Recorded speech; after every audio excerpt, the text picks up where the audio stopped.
ભગવાનને ભારે હૈયે માએ ઠાકોરજીને આપ્યા, ઠાકોરજીને પોતાના ખોળામાં સુવાડ્યા અને એ સમયે આંખો બંધ થઈ ગઈ. ભગવાનનું ધ્યાન લાગી ગયું. શ્રી કૃષ્ણ શરણમ મમ, શ્રી કૃષ્ણ શરણમ મમ, શ્રી કૃષ્ણ શરણમ મમ. આ મંત્રનો જપ કરતા કરતા ભગવાન મહાદેવને સમાધિ લાગી ગઈ અને બરાબર ઓલો શેષનાગ ઠાકોરજીની માથે મંડરાણો. કારણ કે શેષનાગ એટલે જ આવ્યા હતા મારે જોવા છે કે આ ઠાકોરજી ઘોડિયામાં કેવા લાગે છે, જે મારા શરીરની પથારી કરીને સુવે છે એ કેવા લાગે છે એ મારે જોવા છે. અને પરમાત્માને જોવા આવેલો. હવે બાબાની આંખો બંધ હતી. ભગવાન ઠાકોરજી ભગવાનના ખોળામાં પડ્યા પડ્યા પોતાના હાથ પગ ઉછાળે, ઓલો શેષનાગ માથે આમ મંડરાય અને બીજી બાજુ માં યશોદાનો જીવ તાળવે ચોટે. હમણાં મારા છોકરાને ડંકી જાય. જોરથી અવાજ કર્યો, હે બાબા આંખ ખોલો, આ તમારા ગળામાં રહેલો સાપ મારા છોકરાને ક્યાંક ડંકી જશે. ભગવાને આંખો ખોલી અને જોવે છે તો ઠાકોરજી સર્પને પકડવાના પ્રયત્ન કરે. એ સમય ભગવાન મહાદેવ બોલ્યા, માં જુઓ તો ખરા આ તમારો છોકરો કેટલો નિર્ભય છે, આટલો નાનો છે તો સાપને પકડવાના પ્રયત્ન કરે છે. મને એમ લાગે છે કે આ મોટો થઈને કોઈ મોટા નાગને નાથશે. અને ઠાકોરજી કાલી નાગને નાથ્યો પણ ખરો સંસારમાં. પછી માં યશોદાને ઠાકોરજી હાથમાં આપીને કીધું, માં અહીંયા ઉભા રહો, મારે મારા પ્રભુની 5 પરિક્રમા કરવી છે. પંચબેર પરિક્રમા કરકે શૃંગીનાદ બજાયો, સુર શામ બલિહારી કનૈયા, જુગ જુગ જીએ તેરો જાયો. માં અમે આશીર્વાદ આપીએ છીએ કે તારો આ છોકરો જુગ જુગ સુધી જીવે. ભગવાન મહાદેવ દર્શન કરવા આવ્યા હતા. આ કથા ભાગવતના મૂળ ગ્રંથમાં નથી, પણ અન્યત્ર પુરાણોમાં અન્યત્ર ગ્રંથોમાં કથા છે. પણ આ કથા સાથે આપણને સંસારમાં સમાજને ઉપદેશ મળ્યો છે કે આ દુનિયામાં જો ભગવાન પણ ભગવાનના દર્શન માટે જતા હોય તો આ સંસારના મનુષ્યનો એકમાત્ર ફરજ છે ઠાકોરજીના દર્શને જવું જોઈએ. માણસોએ મંદિરોમાં જવું જોઈએ. મંદિરો નિર્માણ થઈ રહ્યા છે તો મંદિરમાં જવું જોઈએ. પણ લોકોની એક જ વાત હોય છે, અમે જે ભગવાનને માનીએ એ મંદિર બહુ દૂર છે એટલે અમારે કેમ જવું ત્યાં. મારી તમને વ્યાસપીઠ પ્રાર્થના કરે છે વાલા ભક્તજનો, તમે જે ભગવાનને માનતા હોય પણ તમારી આસપાસમાં તમે સહજતાથી જઈ શકો, સરળતા સાથે તમે પહોંચી શકો એવું કોઈ પણ ભગવાનનું મંદિર હોય તો ત્યાં તમે જઈ અને ભગવાનના દર્શન કરજો. કેમ કે નામ રૂપ ઝુંઝવા અંતે તો હેમનું હેમ છે. જે ભગવાન છે તે છે તો પરમાત્માને. પરમાત્માના દર્શન કરવા જાજો. ઠાકોરજીના દર્શને જશો તો ઠાકોરજીને ગમશે. ભગવાન પાસે જશો તો ભગવાન તમારી પાસે આવશે. યે યથા મામ પ્રપદ્યન્તે, ગીતાજીમાં ભગવાન બોલ્યા છે, યે યથા મામ પ્રપદ્યન્તે તામસ્તથેવ ભજામ્યહમ. હે અર્જુન, જે મને ભજે છે, જે મને યાદ કરે છે, જે મારા માટે સમય કાઢે છે એના માટે હું બધું કરવા તૈયાર છું. જે મને ભૂલી જાય છે એને, અને બહુ સીધી વાત છે, સંબંધ ક્યારેય એક તરફી રહેતો નથી. તમે પરમાત્માને યાદ કરો તો પ્રભુ તમને યાદ કરે. તમે ભગવાનને ભૂલી જાઓ તો ભગવાન પણ કઈ વાંધો નહીં, તાર નથી પડી તો પછી હું શું કરું. તો પરમાત્મા દર્શન કરવા આવ્યા હતા, એ કથા બતાવી. ત્યારબાદ પૂતના આવી છે. ભગવાનની છઠ્ઠી હતી 14ના દિવસે, અને છઠ્ઠીના દિવસે વિધાતા લેખ લખે. એ લેખની અંદર મેખ મારવા માટે માસી પૂતના આવી છે. આ પૂતના એટલે અવિદ્યા છે. રામાવતારમાં પરમાત્માએ તાડકાને મારી, કૃષ્ણ અવતારમાં પેલી વેલી પૂતનાને મારી. જે માણસના જીવનમાં કામ, ક્રોધ, લોભ, મદ, મોહ, મત્સર, ઈર્ષા, અજ્ઞાન આ બધું ઊભું થતું હોય ને એને સૌથી પહેલા અવિદ્યાને મારી દેવી. આપણામાં બધું ઊભું ક્યાંથી થાય છે? આપણામાં વિદ્યા નથી એટલા માટે. અવિદ્યાને મારશો તો કામ, ક્રોધ, લોભ આ બધું આપોઆપ મરી જશે. એને બધા ઉપર તમારે સંયમ આવી જશે. એટલા માટે સૌથી પહેલા અવિદ્યાને મારો. માસી પૂતના કંસની મોકલેલી રાક્ષસી છે. ગયા જન્મમાં બલિરાજાની દીકરી હતી રત્નમાલા, અને એ રત્નમાલા ભગવાનને ઝેર પીવડાવવા આવે છે. પ્રભુને ઝેર પીવડાવવા આવે, પરમાત્મા એનું ઝેર પણ પીવે છે. દેખાય છે બહુ રૂપાળી, અને અવિદ્યાનો હંમેશા રૂપ સારું હોય, એના વિચારો સારા ન હોય. અને પરમાત્માને ખરાબ વિચારો વાળો માણસ ક્યારેય પણ પ્રભુને ગમતો નથી. ઈશ્વરને ક્યારેય પણ એવો માણસ ગમતો નથી જેમાં મલિનતા હોય. રવિન્દ્રનાથ ઠાકુર મહારાજે એક બહુ સુંદર વાક્ય લખ્યું છે કે રજ માત્ર મલિનતા પ્રભુ સાંખી શકતો નથી. રજ માત્ર મલિનતા પ્રભુ સાંખી શકતો નથી. એટલે જ એ રોજ પુષ્પોને ઝાકળથી સ્નાન કરાવે છે. ફૂલડા ઉપર જે ધૂળ ચોટી હોય એને પરમાત્મા ધોવે છે. ઝાકળથી રોજ એને ધોઈ નાખે છે. કેમ? પ્રભુને મલિનતા નથી ગમતી. એટલા માટે કહ્યું કે માણસ પોતાના અંદરથી મલિનતાઓને હટાવી દે. જે માણસ મલિનતાઓ સવર છે પ્રભુને ગમતો નથી. પૂતના અવિદ્યા છે, કંસની મોકલેલી રાક્ષસી છે. અવિદ્યા કંસ દ્વારા પ્રેરાયેલી છે. કંસ એટલે અભિમાન છે. અભિમાને આ અવિદ્યાને મોકલી છે અને એ આવીને પરમાત્માને ઝેર પીવડાવે છે. પણ પરમાત્માએ ઝેર પીધું અને પછી એનો પ્રાણ ખેંચો. જ્યારે પ્રાણ ખેંચાયો ત્યારે મૂળ રૂપમાં આવી અને આકાશમાં ઉડે છે. એ છોકરા મને મૂકી દે, મને મૂકી દે, મને મૂકી દે. ભગવાને કીધું મને પકડતા આવડે છે, છોડતા આવડતું નથી. અને તું બધાને દુઃખ દેનારી હતી. જ્યારે તું બીજાને દુઃખ આપતી હતી ત્યારે તને બહુ ગમતું હતું. આ તું પોતે દુઃખમાં પડી, તને ખબર પડી હવે કે વેદના શું કહેવાય છે. અનંતે પરમાત્માએ પૂતનાનો ઉદ્ધાર કર્યો છે. ભગવાન મારે એનો પણ ઉદ્ધાર થાય છે, અને ભગવાન બચાવે એનો પણ ઉદ્ધાર થતો હોય છે.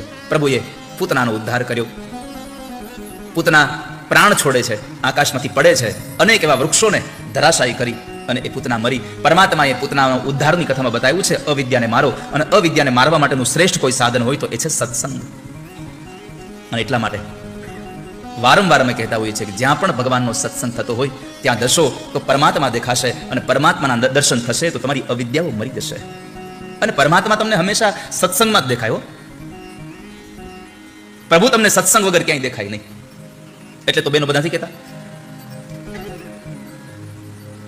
સાચા સત્સંગ મારે મને લાલો દેખાય છે. સાચા સત્સંગ મારે આજ મને લાલો દેખાય છે. સાચા સત્સંગ મારે આજ મને લાલો દેખાય છે. સાચા સત્સંગ મારે આજ મને લાલો દેખાય છે. જુનાગઢ ધામ છે ને નાગરોની નાત છે. જુનાગઢ ગામ છે ને નાગરોની નાત છે. જુનાગઢ ધામ છે ને નાગરોની નાત છે. જુનાગઢ ધામ છે ને નાગરોની નાત છે. નરસૈયાના દાન મારે લાલો દેખાય છે. નરસૈયાના મન મારે લાલો દેખાય છે. નરસૈયાના ધામ મારે લાલો દેખાય છે. નરસૈયાના ધામ મારે લાલો દેખાય છે. સાચા સત્સંગ મારે આજ મને લાલો દેખાય છે.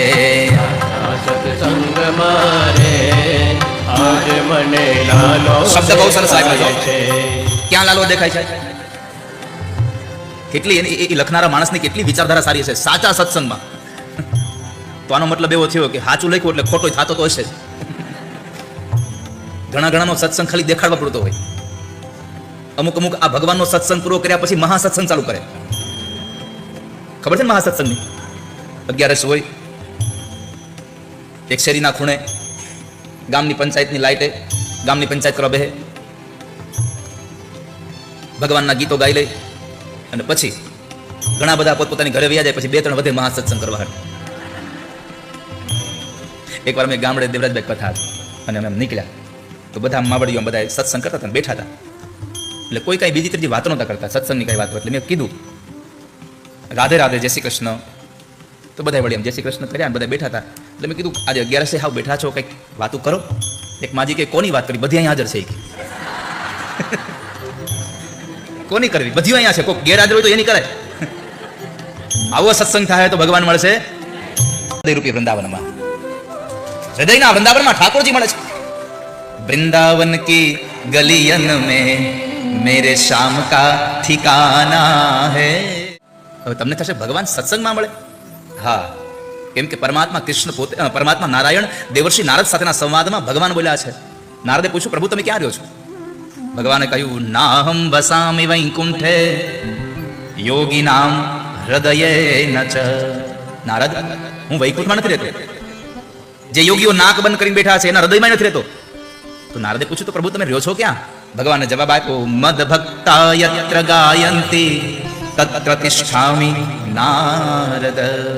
નારદ, જે જગ્યાએ બધા જ મારા ભક્તો ભેગા થઈ અને મારા ગીત ગાય છે એ જગ્યાએ જઈને હું બિરાજમાન થાઉં છું. તો ભરોસો રાખજો વાલા ભક્તજનો, આપણે બધાય ઠાકોરજીના ગીત ગાવા બેઠા છીએ. આ કથાના મંડપમાં કોઈ જગ્યાએ મારો ઠાકોરજી આવીને બેઠો હશે, દેખાય ન દેખાય એની ચિંતા છોડો. ઠાકોરજી છે એ વાત પાકી છે. મદ ભક્તા યત્ર ગાયંતી તત્ર તિષ્ઠામિ નારદ. હું એવી જગ્યાએ જાઉં છું જ્યાં મારા ભક્તો મારા ગીત ગાય છે. તો ભગવાને પૂતનાનો ઉદ્ધાર કર્યો. પરમાત્મા કહે છે કે જીવનમાં અવિદ્યાને મારજો. સત્સંગથી અવિદ્યા મરે છે. ભગવાને અવિદ્યાનો ઉદ્ધાર કર્યો.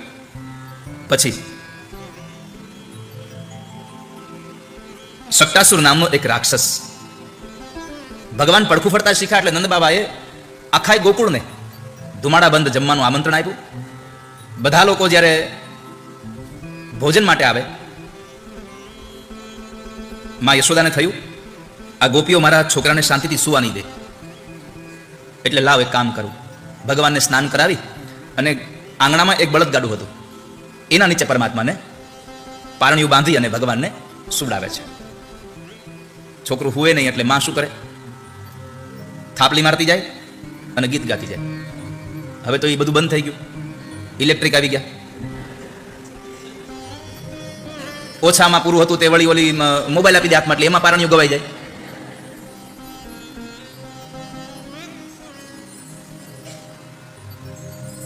પેલાના બહેનો ભગવાનના ગીતો ગાતા ગાતા, ઠાકોરજીના ગીતો ગાતા ગાતા છોકરાઓને સુવાડતા હતા. મારા લાલાને હિંચકે હિંચાવું, એના ગીતડા હું મંગલ ગાવું. મારા લાલાને હિંચકે. અને અત્યારે હિંડોળાનો પ્રસંગ હાલે છે, મંદિરોમાં અત્યારે હિંડોળા હાલે છે. ઠાકોરજીને સૌથી પહેલા જો કોઈ હિંડોળે હિંચકાવ્યા હોય તો એના મિત્રોએ. હિંડોળો ચાલુ ક્યાંથી થયો?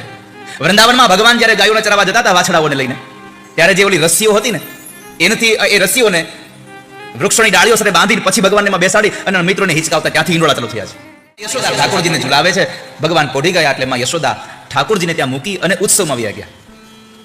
અને પછી ભગવાને એક લાત મારી અને બળદગાડાને ઊંધું નાખ્યું. દુઃખની વેળાઓ આવી.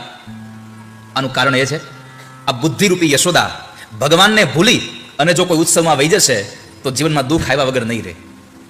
માટે ગમે તેવો ઉત્સવ હોય બધું ભૂલી જવું, પણ ભગવાનને ભૂલવા. તમારે તમારા દીકરાઓને સુખી કરવા હોય, તમારા સંતાનોને સુખી કરવા હોય તો 2 વાક્યો એના જિંદગીના નોટના પહેલા પાના ઉપર લખી દેજો.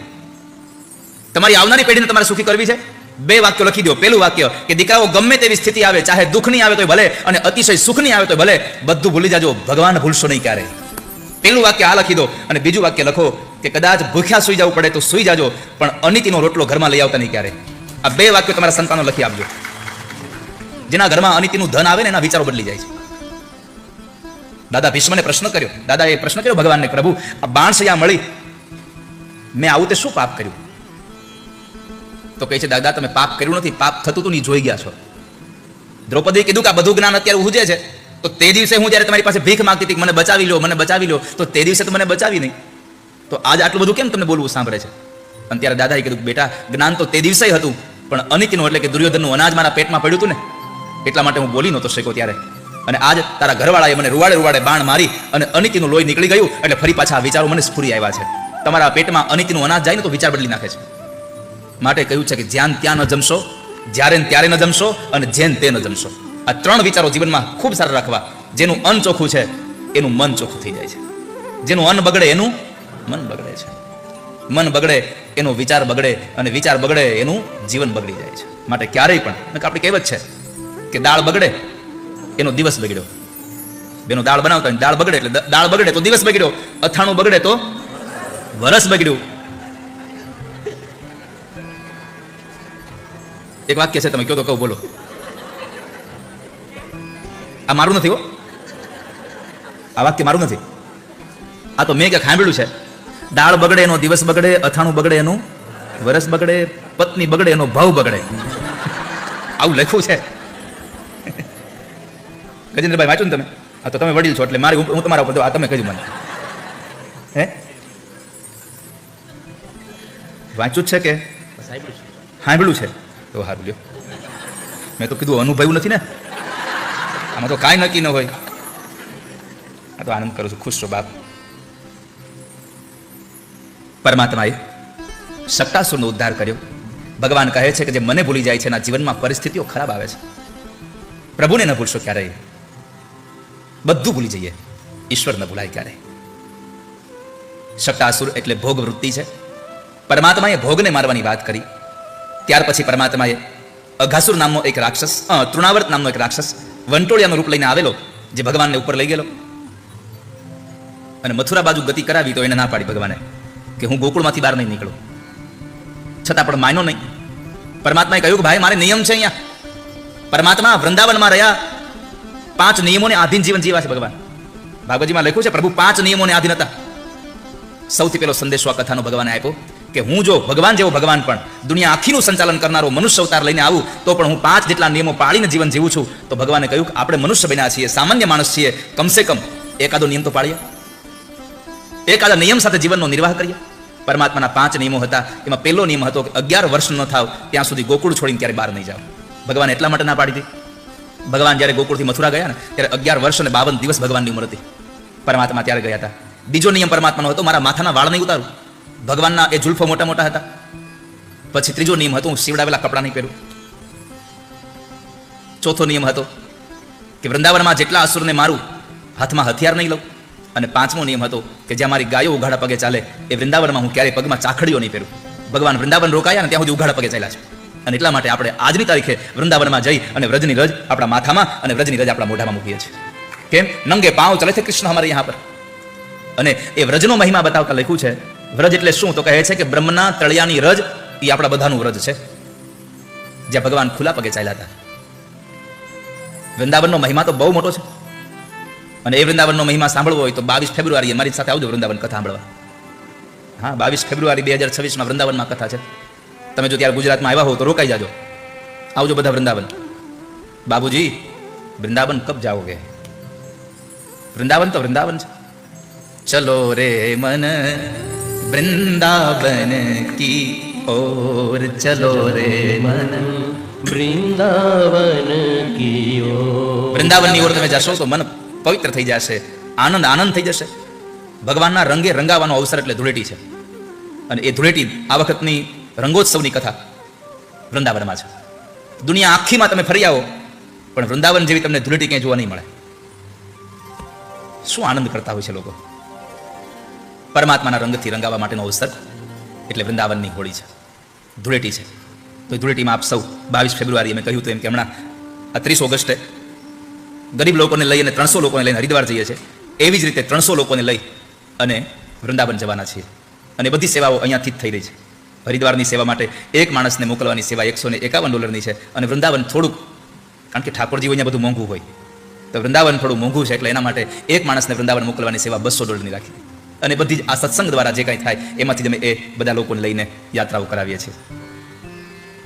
લોકો સેવા પણ કરી રહ્યા છે. મેં આગળના દિવસોમાં પણ કહ્યું હતું કે હરિદ્વારમાં 300 લોકોને લઈને જવાનો હમણાં સંકલ્પ કર્યો ન્યૂજર્સીથી, તો તરત જ એમાં 140 જેટલા લોકોની સેવા થઈ હતી અહીંયા આવ્યા એના પહેલાં. અહીંયા પણ લોકોએ હરિદ્વારના લોકોની સેવા કરી છે. કથાના અંતમાં હું તમને બધાએ જે લોકોએ આજે દાન આપ્યું છે તથાસ્તુને એની યાદી કરાવી દઈશ. દીકરીઓના લગ્ન થાય 19 ફેબ્રુઆરીએ. આપ સૌને મારું આજે યાદ આવ્યું તો તમને કહેતો જાઉં છું કે 19 ફેબ્રુઆરીએ ભગવાનનો પાટોત્સવ છે. ત્યાં તથાસ્તુ વિદ્યાપીઠમાં ઠાકોરજી બિરાજે છે, રાધાકૃષ્ણ ભગવાન છે. અને એ ભગવાનનો બીજો પાટોત્સવ છે. રાજોપચાર પૂજા છે, વિષ્ણુ યાગ યજ્ઞ છે. અને સાથે 21 દીકરીઓ કે જેના બાપુજી ગુજરી ગયા છે એવી દીકરીઓના લગ્ન છે. ગમે તે જ્ઞાતિની દીકરી હોય, બસ એના પરિવારમાં કોઈ એનું કર્યાવર કરી શકે એવી ક્ષમતા ન ધરાવતું હોય તો એવી 21 દીકરીઓના લગ્ન ઠાકોરજીના એ પાટોત્સવ નિમિત્તે આપણે કરતા હોઈએ છીએ. 2 વખત કર્યા, આ ત્રીજી વખત. પહેલી વાર ભગવાનના પ્રાણ પ્રતિષ્ઠા મહોત્સવમાં કર્યા, બીજા લગ્ન ભગવાનના પહેલા પાટોત્સવમાં કર્યા, અને ત્રીજો આ સમૂહ લગ્નોત્સવ ભગવાનના બીજા પાટોત્સવમાં છે. એટલે જો તમે ત્યાં ફેબ્રુઆરી મહિનામાં હોવ તો મારું વ્યાસપીઠ તમને અને રાધે રાધે પરિવાર તથાસ્તુ વિદ્યાપીઠ પરિવાર તમને આમંત્રણ આપે છે કે જો તમે ત્યાં હોવ તો 18 ફેબ્રુઆરીએ બપોર પછી આવી જજો. સાંજના સરસ મજાનો ડાયરો હશે, આપણો સાંસ્કૃતિક કાર્યક્રમ હશે. અને 19 તારીખે સવારથી ભગવાનનો એક ઉત્સવ હશે, ભગવાનનો અભિષેક થશે, ભગવાનનો યજ્ઞ થશે, 56 ભોગ ભગવાનને ધરાશે અને સાંજે દીકરીઓના લગ્ન થશે. તો બધી દીકરીઓને આશીર્વાદ આપવા આવજો. અહીંયા આગળની કથાઓમાંથી 21 દીકરીઓના કર્યાવરની સેવા આવી ગઈ. એ ઉત્સવ નિમિત્તની 2 સેવાઓ બાકી, જેમાં એક દીકરીને આપણે સરસ મજાના માંડવામાં બેસાડીને દીકરી ક્યારેય પણ ભૂલી ન શકે એવા વ્યવસ્થા સાથે આપણે ત્યાં લગ્ન કરાવીએ છીએ. એકવાર તમે આવશો ને તો તમને ખરેખર અનુભવ થશે કે દીકરીઓ કેટલી ખુશ થઈને મંડપમાં બેઠી હોય છે. એક ધનવાનના ઘરે જેમ દીકરીના લગ્ન થતા હોય એવી જ રીતે એ દીકરીઓના લગ્ન થતા હોય છે. અને એ દીકરીઓના માંડવાની સેવા પણ આજે 4 લોકોએ મંડપની સેવા કરી છે. $300 સેવા રાખી છે એક દીકરીના માંડવાની સેવા. અને ભોજનની જે સેવા છે એ $18,000 સેવા છે કે એ દીકરીઓના લગ્નમાં જેટલા પણ લોકો ભગવાનના એ દર્શન માટે આવે ને એ લગ્નોત્સવમાં આવે એને જમાડવાની સેવા છે. તો ભગવાન 5 નિયમો સાથે વૃંદાવનમાં રહ્યા હતા. આપણે એક નિયમ સાથે રહીએ. ભગવાને સમજાવ્યો કે ન લઈ જા મને બહાર, છતાં ન સમજ્યો. અંતે પરમાત્માએ વજન વધાર્યું અને તૃણાવર્તને મનમાં વિચાર આવ્યો કે હું આ નાના બાળકને લઈ આવ્યો કે કોઈ પથ્થરની શિલા લઈ આવ્યો. પથ્થરની શિલા અંત સમયે યાદ આવી તો ભગવાને એને પથ્થર સાથે પટકી અને મોતને ઘાટ ઉતાર્યો. કેમ? તો શાસ્ત્ર એમ કહે છે અંતે યા મતિ સા ગતિ. અંત સમયે જેવા તમારા વિચારો હશે ને એવી તમારી ગતિ થશે. માટે અંત સમય આપણો સુધરે ને એના માટે ઠાકોરજીને યાદ કરવા જોઈએ. અમારો અંત સમય સુધરી જાય ભગવાન. અંત સમય સુધારવા માટે ભગવાનને યાદ કરજો. પરમાત્માએ તૃણાવ્રતનો ઉદ્ધાર કર્યો. પછી માં યશોદાને ભગવાને મુખારવિંદની અંદર 14 બ્રહ્માંડના દર્શન કરાવ્યા. અને એ 14 બ્રહ્માંડના દર્શન કરાવી અને પ્રભુએ માને મોહ પમાડ્યો. પણ માં વિસ્મય પામી ગયા કે અમારો દીકરો નથી, આ તો ભગવાન છે. એટલે ભગવાનને થયું કે માં મને જો ભગવાન માની બેસશે તો મારી લીલા નહીં થાય. એટલે ફરી પાછી માં ઉપર માયાની ચાદર ઉઢાડી દીધી અને ફરી પાછો પુત્ર ભાવ થયો. પછી ભગવાન ઠાકોરજીના નામકરણ સંસ્કારની લીલા બતાવી. ગર્ગાચાર્ય ઋષિ નામકરણ સંસ્કાર કરે. દાઉજી મહારાજ રોહિણીના દીકરા હતા, એનું નામ પાડ્યું છે બલરામજી મહારાજ.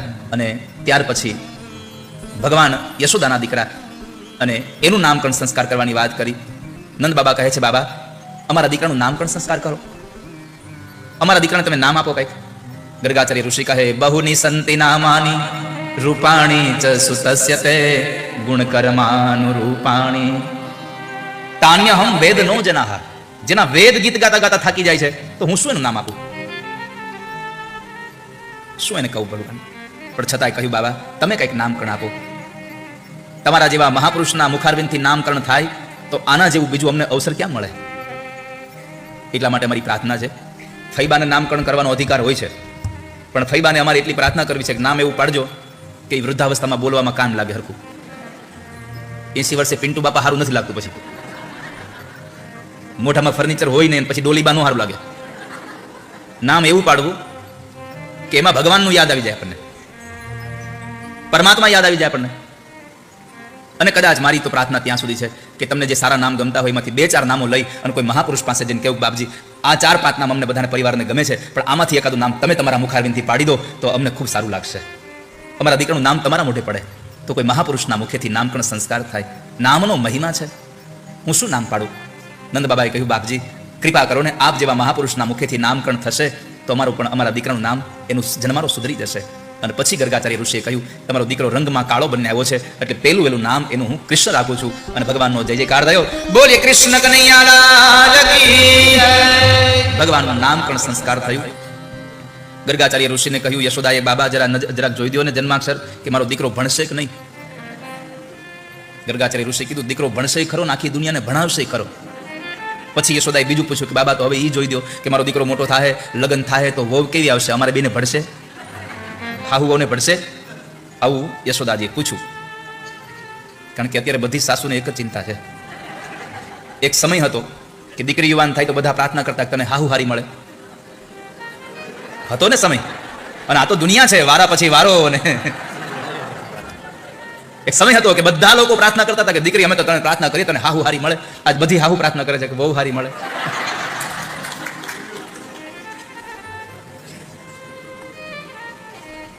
માં યશોદાએ ભગવાન ગર્ગાચાર્ય ઋષિને પ્રશ્ન કર્યો, બાબા જરા જોઈ આપો ને લગ્ન થશે કે નહીં. બાબાએ કહ્યું, અરે માં એક લગ્ન નથી તો આના તો 16,108 લગ્ન છે આના. યશોદાની આંખો ફાટી ગઈ, આટલા બધા. પણ માં ચિંતા ન કરશો, આ બધાને સાચવશે, બધાનું પૂરું કરશે. આ તો બ્રહ્મ છે. પરમાત્માના નામકરણ સંસ્કારની લીલા થઈ. અનેક નામો થશે, જેવી જેવી લીલાઓ કરશે એવા એવા નામોથી પરમાત્મા ઓળખાશે. મથુરામાં જાઓ તો મોહન કે, ગોકુળમાં જાઓ તો કોઈ ગોવાળિયો કે, અને દ્વારિકામાં જાઓ તો રાજા રણછોડ કહે છે, દ્વારિકાનો નાથ કહે છે. એ પરમાત્માના અનેક નામોની કથા થઈ. સુખદેવજી મહારાજ કહે, રાજા પછી ભગવાન મોટા થયા, પરમાત્મા મોટા થઈને ગોઠણિયા પર ચાલતા થયા, શેરીઓમાં રમવા ગયા, એટલા મોટા થયા. ભગવાનના મિત્રો હતા અને એ મિત્રોમાં પરમાત્માને શ્રીદામા, સ્તોક, મધુમંગલ અને મનસુખો, આ બધા ભગવાનના મિત્રો હતા. અને મનસુખા નામનો જે મિત્ર હતો સાવ દુબળો પાતળો હતો. ઘરમાં ગાયો નહોતી એટલે દૂધ ને ઘી એવું કઈ ખાતો નહોતો, એટલે હાવ પતલો પતલો હતો. એટલે ભગવાને કીધું કે એલા થોડોક જાડો થા ને. તો મનસુખો કહે છે, અમારા ઘરમાં કઈ દૂધાણું છે નહીં, તમે કઈ જાડા થાય તારી જેમ. ભગવાન કહે છે, પડોશમાંથી માગીને લઈ આવવાનું. મનસુખો કે કોઈ પાડોશમાંથી માગ્યું કેટલા દિવસ આપે, 1-2 દિવસ આપે, કઈ રોજ આપે. ભગવાન કહે છે કે ન આપે તેથી ચોરી લેવાની. આપણને તે ભગવાન ચોરીની વાતો કરે, ભગવાન આવું ચોરી કરવાનું શીખડાવે. પણ પરમાત્મા જે ગોવાળિયાઓ માટે માખણ ચોરી કરે છે એ પ્રભુ ચોરી નથી કરતા. કારણ કે દુનિયામાં ચોરી એને કહેવાય જે આપણું ન હોય અને લઈ લીધું હોય એને ચોરી કહેવાય. આ દુનિયાની એક રજની કણ તો બતાવો જેમાં ઠાકોરજીનો હક ન હોય. આ બધું ભગવાનનું છે ને એટલા માટે આપણે કહીએ છીએ કે ત્વદીયમ વસ્તુ ગોવિંદ તુભ્યમેવ સમર્પયેત. હે ઠાકોરજી, આ બધું તમારું આપેલું છે ને તમને પાછું આપીએ, એમાં શું નવાઈ કરી અમે. આ તો તમારું છે ને તમને આપ્યું છે, અમારું કશું જ નથી. તમે બધા ગીત નથી ગાતા, તેરા તુજકો અર્પણ ક્યાં લાગે. એની આગળની ઓલી કઈ જય જગદીશ હરેમાં કઈ કડી છે ને, શું છે આવડે તમને કઈ? તન મન ધન સબ હે તેરા. ખાલી ગાવા પૂરતું જોયા, ખાલી ગાવા પૂરતું જોઈએ. બાકી આરતી થાળે આવે તો સૌથી નાની નોટ ગોતતા હોય આપણે, પાછા જોર જોરથી ગાઈ તન મન ધન સબ. શું તારું છે? ગાવું સહેલું છે, એને એને એનું અનુકરણ કરવું બહુ અઘરું છે, એને સ્વીકારવું બહુ અઘરું છે. અને આરતીમાં તો સૌથી નાની નોટ જ જોઈ, તૂટેલી હોય. એકવારનો અનુભવ છે ચિરાગભાઈ. ભારતમાં કથા હતી ને, તો રાજન દાદા મને કહેવા આવ્યા કે આરતીની થાળીમાં એ કે અડધી 10ની નોટ આવી છે. મેં કીધું રાહ જો, અડધી કાલ આવશે. એ કે કેમ? મેં કીધું એની પાસે 5ની નોટ નહીં હોય આજ એટલે. ત્વદીયમ વસ્તુ ગોવિંદ તુભ્યમેવ સમર્પયતે નાથ. આ બધું તમારું છે. અને પછી પરમાત્માએ ગોપીઓના ઘરમાં ચોરી કરી અને એ માખણ કૂતરા બિલાડા વાંદરા બધાને ખવડાવ્યું. આ સંસારમાં માખણ પરમાત્મા કૂતરા બિલાડાને ખવડાવે, આપણે ખાવા ન દઈએ. આપણે જ ન ખાતે બીજાને ક્યાં દઈએ? આ દુનિયામાં બધું ભગવાન જમાડે છે. એક મનમાં નિર્ણય રાખજો વાલા ભક્તજનો, આ સંસારમાં આપણે કોઈને જીવાડતા નથી અને આપણે કોઈને મારતા નથી. આ સંસારમાં બધું જ કરનારા પ્રભુ પોતે છે. આપણે તો ખાલી નિમિત્ત છીએ, એમાં આપણે કશું કરી નથી શકતા. બધું ભગવાન કરે છે. કૂતરા બિલાડાઓને પણ ભગવાને માખણ ખવડાવ્યું. ગોપીઓના એ મટકાઓ ફોડ્યા, માટલીઓ ફોડી નાખી અને ગોપીઓને એટલા બધાને સમજણ આપે, પણ ભગવાન કે એમ કરે નહીં. આ બધા લોકો ચોરી છુપીથી માખણ વેચવા આવ્યા જાય, પણ ભગવાનને તો ખબર હોય. તો પરમાત્મા એના પહેલા જ અગાઉ મથુરાના માર્ગના એ જંગલમાં વ્યા જાય અને વૃક્ષમાં સંતાઈ જાય, અને પછી જેવી ગોપી નીકળે એટલે ઉપરથી પથ્થરો મારે અને માટલું ફોડી નાખે, અને પછી ઉપર બેઠા બેઠા બોલે પય સ્નાનમ સમર્પયામિ, દધી સ્નાનમ સમર્પયામિ, ઘૃત સ્નાનમ સમર્પયામિ. જો ઘી વેચવા જતી હોય તો ઘીથી નવડાવે, દૂધ વેચવા જતી હોય તો દૂધથી નવડાવી દે. બધી ગોપીઓને ખૂબ પરમાત્માએ આ વાત સમજાવી કે તમારા ઘરનું જે કંઈ દ્રવ્ય છે એ સૌથી પહેલા તમારા ઘરના લોકોને આપો. આ સંસારમાં નારદજી દુઃખી થયા હતા. કેમ? તો કહે છે અનાજનો વિક્રય થાય છે, અનાજ વેચાતું થયું પછી દુઃખ બહુ થયું છે. તો ભગવાને આ ગોપીઓને સમજણ પૂરી પાડી, છતાં પણ ગોપીઓ ન સમજીને બધી જ ગોપીઓ ભગવાનના ઘરે ગઈ અને યશોદાજીને ખૂબ બધી ફરિયાદ કરી. પણ યશોદાએ એક જ વાત કરી કે જે દિવસે રંગે હાથ પકડો તે દિવસે આવજો, ખોટી વાતો લઈને નહીં આવવાનું, સાબિતી જોઈએ.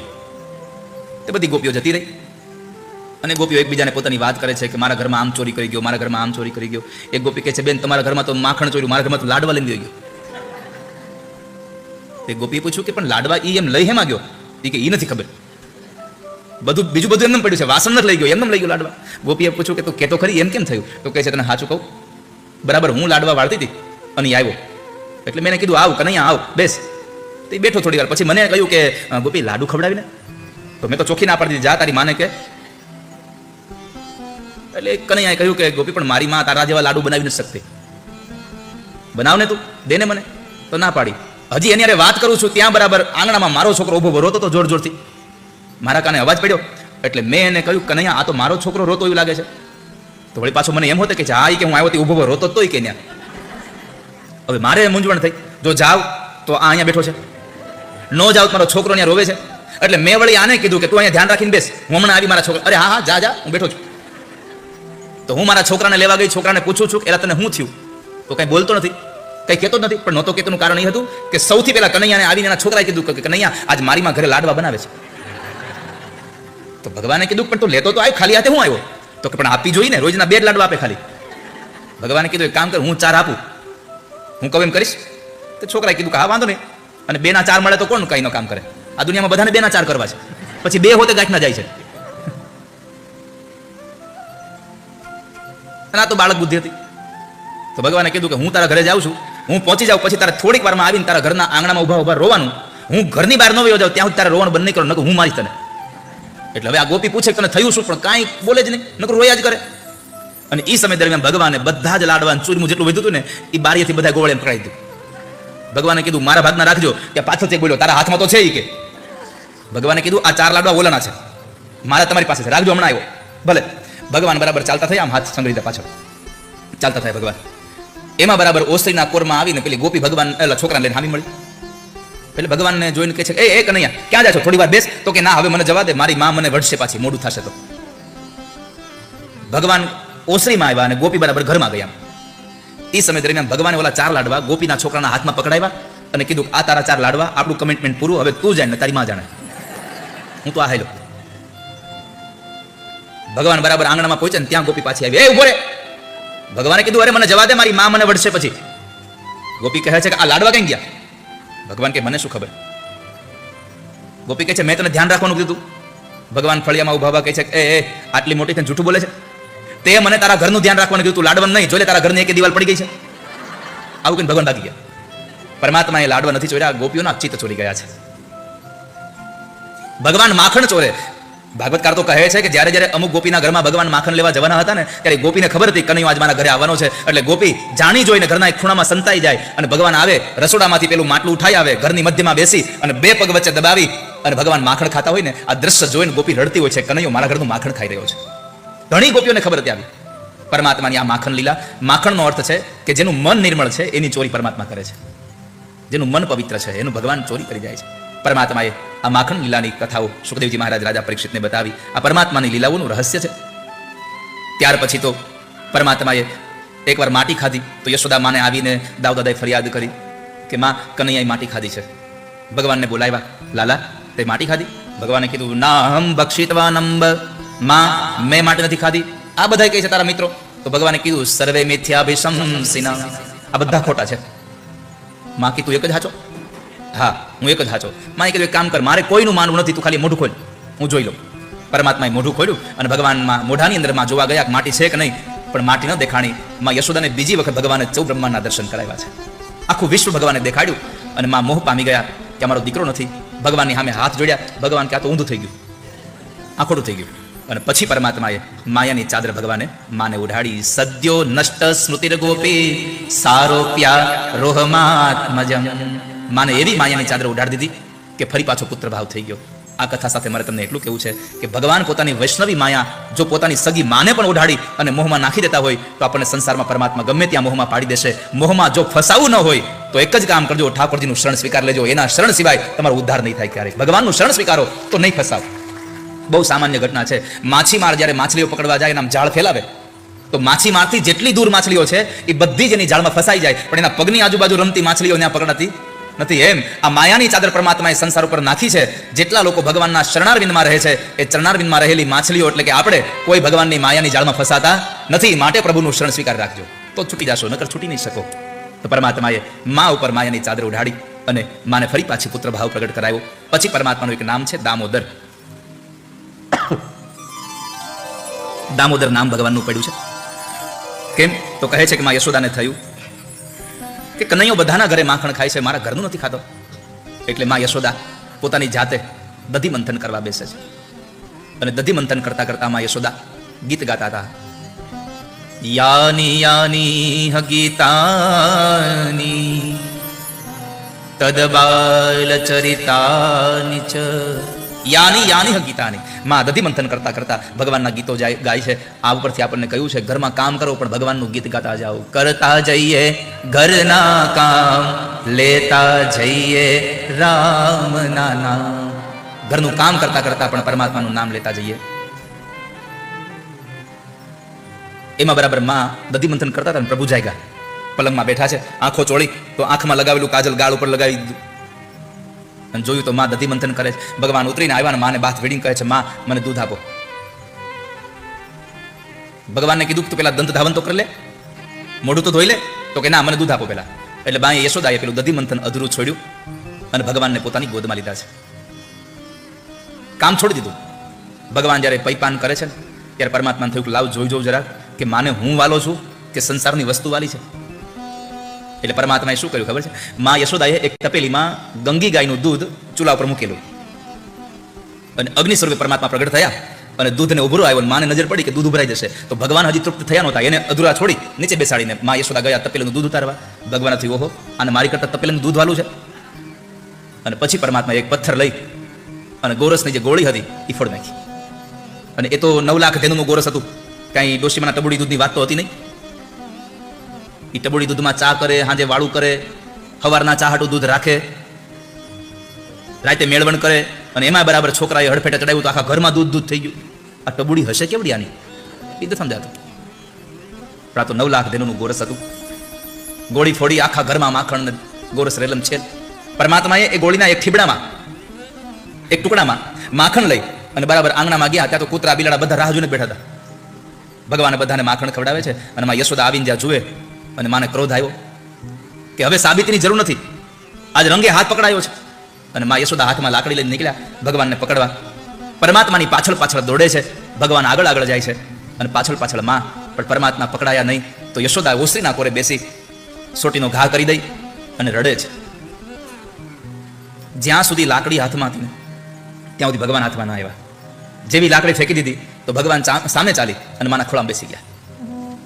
અધ્યાત્મ જગતમાં કથા એવું બતાવે છે કે જ્યાં સુધી જીવાત્માના હાથમાં અભિમાનની લાકડી હશે ત્યાં સુધી પ્રેમરૂપી કૃષ્ણ તમારા હાથમાં નહીં આવે. એકવાર અભિમાનની લાકડીને ઘા કરી દો પછી કૃષ્ણને પકડવા નહીં જવું પડે, આપોઆપ તમારા ખોળામાં આવીને બેસી જશે. અભિમાન છોડી દો તો થશે. માં યશોદા ભગવાનને પછી તો કહે છે કે આ તો તને બાંધી દેવો છે, કોઈ તને પાણી નહીં આપે, ભૂખો તરસો બેઠો રહે. બહુ તોફાન કરે છે. ભગવાન બહુ રડતા હતા. હવે તોફાન નહીં કરવું, જવા દો. યશોદા એકના બે ન થયા, ભગવાનને બાંધે છે. દામણા 2 આંગળ ટૂંકા પડે. દામણાઓ પોતાનો સ્વભાવ ભૂલી ગયા હતા. ભગવાનનો સ્પર્શ થયો તો સ્વભાવ ભૂલી ગયા એનો બાંધવાનો. પણ માં યશોદાની બહુ ઈચ્છા હતી એટલે પ્રભુ એનાથી બંધાયા. પરમાત્મા ઉદરના ભાગે દામણાઓથી બંધાયા એટલે ભગવાનનું નામ થયું દામોદર. પ્રભુ દામોદર થયા. માં યશોદા બાંધીને જાય છે, ભગવાન બહુ રોવે છે. માં હવે તોફાન નહીં કરું. માં હામું જ ન જોઈએ નહીં, મૂકીને વયા ગયા. જેવા માં બરાબર ઓસરીમાંથી ઘરમાં ગયા ભગવાને રોવાનું બંધ કર્યું કે કોઈ સાંભળે ખોટું હું રોવું. પોતે ગોઠણી આપણે ચાલતા થયા. 2 વૃક્ષોની મધ્યમાંથી ભગવાન નીકળી ગયા. પરંતુ ખાનણીઓ ફસાઈ ગયો અને એ ખાનણીઓ જ્યારે ફસાઈ જાય છે પરમાત્માએ જોર લગાવ્યું અને 2 વૃક્ષોને ધરાશાયી કર્યા. પરમાત્માએ લીલા એટલા માટે કરી કે 2 વૃક્ષો નલકુબર અને મણિગ્રીવ હતા. કુબેરના દીકરા હતા અને રુદ્રના અનુચરો હતા. નારદજીનું અપમાન કર્યું હતું એટલે વૃક્ષો બન્યા હતા. સાધુનું અપમાન થયું એના કારણો હતા. એક તો પૈસાનો મદ હતો, કુબેરના દીકરા હતા, ધનદાત્મજો. બીજું રુદ્રના અનુચરો હતા એટલે સારી જગ્યાએ નોકરી કરતા હતા, એનો એને પાવર હતો. ત્રીજું વારુણી મદિરામ પીતવા, નશો કર્યો હતો એટલા માટે સાધુનું અપમાન કર્યું. અને એક સ્ત્રીઓનો સંગ હતો, વ્યભિચાર હતો. આ 4 વસ્તુઓને લઈ અને એમણે નારદજીનું અપમાન કર્યું અને નારદે શાપ આપ્યો કે જડની જેમ ઊભા છો, જાઓ જાળવા થશો અને પછી કૃષ્ણ અવતારમાં તમારો ઉદ્ધાર થશે. આજે પરમાત્માએ આ બંનેનો ઉદ્ધાર કર્યો. બંને જણા મૂળમાંથી નીકળ્યા. 2 દિવ્ય પુરુષો પ્રગટ થયા, નલકુબર અને મણિગ્રીવ. ભગવાનને પ્રાર્થના કરીને કહે છે વાણી ગુણાનુકથને શ્રવણો કથાયામ હસ્તૌ ચકર્મ સુમન સ્તવ પાદયોર્ના